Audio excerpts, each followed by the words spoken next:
Has Jamaica collected £5 billion in oil revenue already? Jamaica's infrastructure projects can now be turbocharged. The UK has just loaned £5 billion to Jamaica for infrastructure projects, while at the same time, UK companies are currently drilling for oil in Jamaica. Are the two things linked to each other? Could the oil explorations serve as a guarantee for the loans or to ensure that the UK companies have sole drilling rights to Jamaica's oil fields? The loan from the UK to Jamaica, often discussed in the context of significant financial assistance or development aid, can have multiple motivations behind it. One potential factor could be to counteract China's growing influence in the Caribbean region. China has been making substantial investments across the globe, and particularly in the Caribbean, it has positioned itself as a key player through loans and infrastructure projects. By providing financial support, the UK might aim to strengthen its relationships and influence in Jamaica and the wider region. Additionally, if there are new discoveries of oil or other natural resources in Jamaica, that could attract interest from multiple countries, including the UK. Engaging financially could be seen as a way to secure favorable terms or partnerships regarding those resources. In summary, while the loan might be motivated by various geopolitical factors, including countering China's influence and potential resource interests, specific motivations can vary and would depend on the details of the agreement and the broader strategic goals of the UK and the Caribbean. For the latest and most detailed information, it's advisable to refer to current news sources or official announcements. The Jamaican Prime Minister was noticeably absent from a recent photo opportunity, at a ceremony where some delegates from the UK were engaged with the Jamaica Minister of Finance, 5Billion Williams, and another minister, Robert Morgan. The UK is lending Jamaica £5 billion for infrastructure projects. All Jamaicans need to rejoice and welcome this development. This £5 billion can go a long way to sort out Jamaica's dilapidated infrastructure. Andrew Holness may have stayed away from the ceremony to keep it quiet so that he can stick to his narrative that Jamaica does not need to borrow any money to do its current infrastructure projects. However, £5 billion is by far the largest sum of money Jamaica has ever borrowed to do any project in our history, I would think.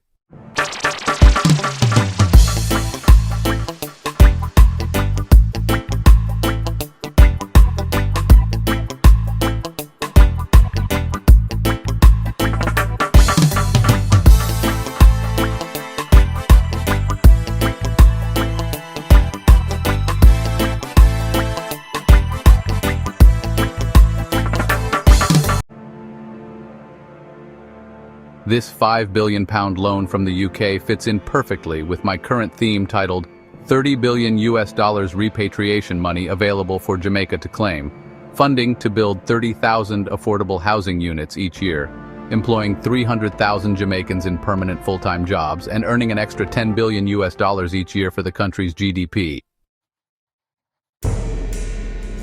Some key features of the $30 billion repatriation funding program are 120 hotels to be built across Jamaica, especially near areas with high unemployment rates, earning an extra $10 billion each year for Jamaica.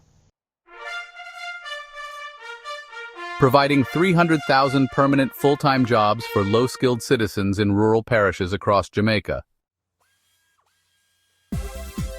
300,000 affordable housing units are set to be built over the next 10 years, from 2025 to 2034.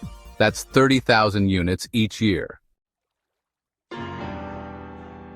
Franchises for the 120 large all-inclusive hotels will be given to foreign direct investment, or FDI, over the next 1 to 5 years, from 2025 to 2029. Each hotel will cost approximately $250 million to build, totaling $30 billion. All of this will be paid for by the FDI's repatriation money coming back to Jamaica. The United Kingdom has recently allocated up to £5 billion in financing capacity to Jamaica through UK Export Finance, or UKEF, to support critical infrastructure projects. This includes the construction of 55 bridges across the island. Separately, United Oil and Gas plc, a UK-based company, holds a 100% interest in the Walton Morant offshore exploration license in Jamaica. This license covers a 22,400 square kilometer area and presents a high-impact frontier exploration opportunity.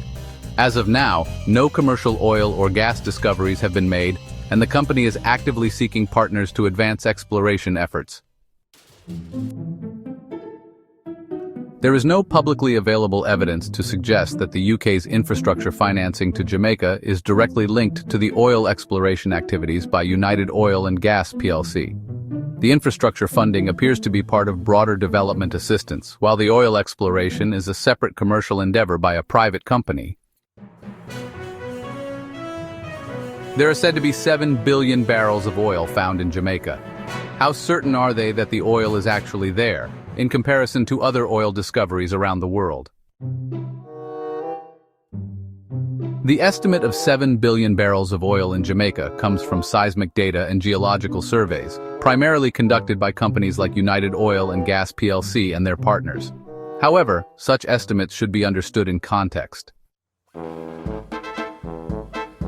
The figure is based on seismic exploration, which identifies geological formations that might contain oil. It is not a confirmation of actual reserves. These estimates are often referred to as prospective resources, meaning there is a geological possibility of oil but no certainty until drilling confirms its presence. No commercial discoveries or significant oil wells have yet been drilled in Jamaica. Without exploratory drilling, it is impossible to confirm whether the oil exists in commercially viable quantities or is technically recoverable. Jamaica is considered a frontier oil region, meaning it has not been extensively explored.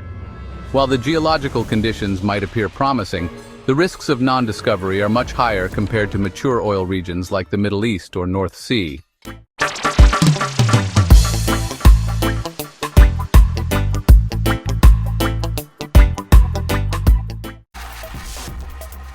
Established oil regions like Saudi Arabia, Venezuela, or the United States often have proven reserves, which are confirmed through extensive drilling and production.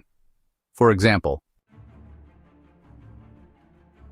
Saudi Arabia, over 260 billion barrels of proven reserves. Venezuela, over 300 billion barrels, but much of it is heavy crude.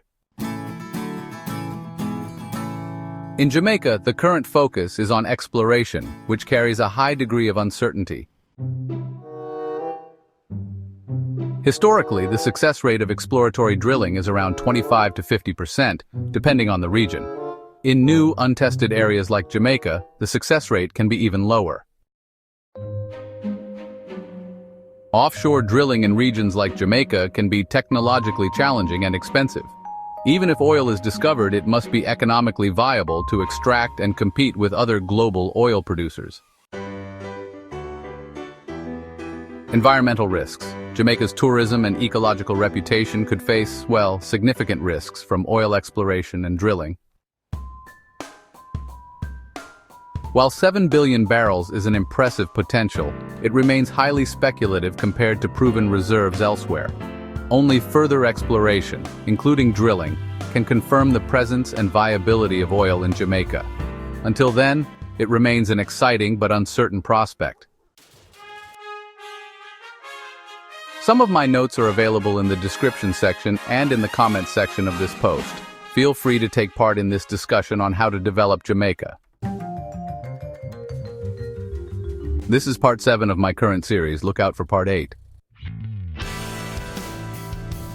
Thanks for watching this video. To support this channel, please click on the subscribe button. Share this video in your WhatsApp groups and send it to all your friends, as we try to demonstrate how the tourism industry can transform lives in Jamaica. Remember to let us know what you think about this video by leaving your comments below. God bless you, God bless the Jamaican Parliament, and God bless Jamaica. Until my next video, peace.